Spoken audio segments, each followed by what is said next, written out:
আমাদের বাগানের কাঁঠাল গাছটায় এবছর বেশ ভালো কাঁঠাল ধরেছে। আগের ভিডিওতেই তোমাদের সেটা দেখিয়েছি। তো প্রায়শই এঁচড়ের রান্না হয় হয়তো, কিন্তু আজ ট্রাই করলাম এঁচড় কোপ্তা কারির রেসিপি। এই জন্য প্রথমে এঁচড়টাকে ছোট ছোট করে কেটে সামান্য লবণ আর জল দিয়ে প্রেসার কুকারে সেদ্ধ করে নেব। একটা আলুও আমি এর মধ্যে অ্যাড করেছি। এরপর সেদ্ধ হয়ে গেলে একটা থালার মধ্যে ঢেলে নেব, যাতে মোটামুটি ঠান্ডা হয়ে যায়। এরপর ওর মধ্যে সামান্য আদা বাটা, লবণ, হলুদ, জিরে গুঁড়ো, বেসন আর ময়দা দিয়ে ভালোভাবে পুরোটা মাখিয়ে নেব।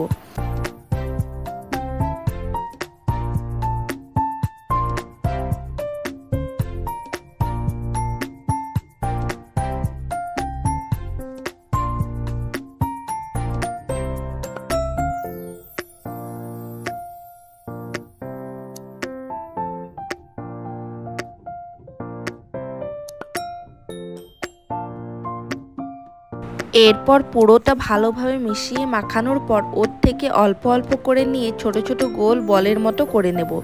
একটা থালায় কিছু বেসন নিয়ে রেখেছিলাম। কপ্তা বলগুলো গোল গোল করে পাকিয়ে ওই বেসনের উপরে রাখছিলাম।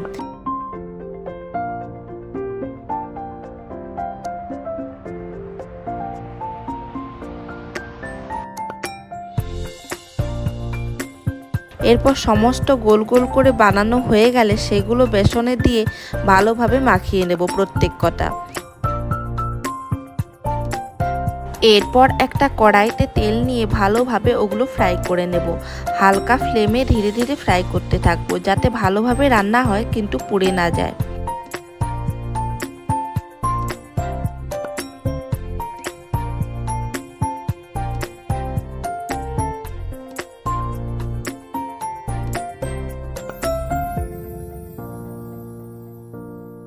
এরপর ফ্রাই হয়ে গেলে একটা থালার মধ্যে তুলে নিলাম।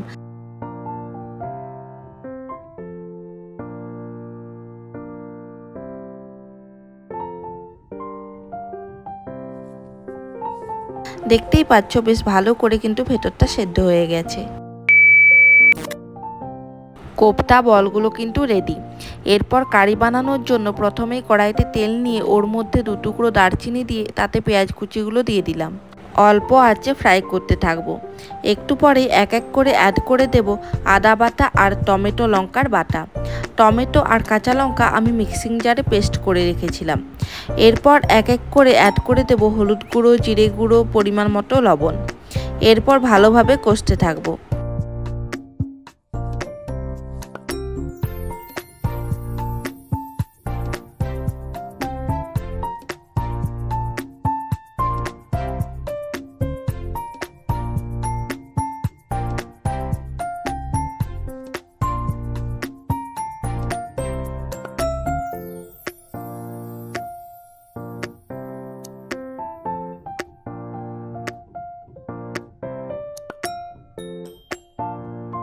কিছুক্ষণ অল্প অল্প জল দিয়ে ভালোভাবে কষতে থাকবো।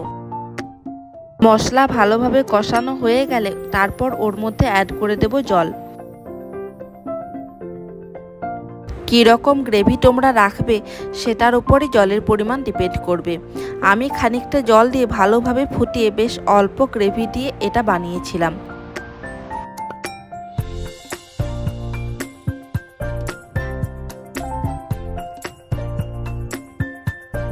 ভাত কিংবা রুটি যে কোনো কিছুর সাথে এটা কিন্তু বেশ ভালো যাবে। এঁচড়ের একটা অন্যরকম স্বাদ পেতে কিন্তু আপনারা অবশ্যই এই রেসিপিটা বাড়িতে ট্রাই করতে পারেন। আর কেমন লাগলো অবশ্যই কিন্তু কমেন্টে জানাবেন। টাটা।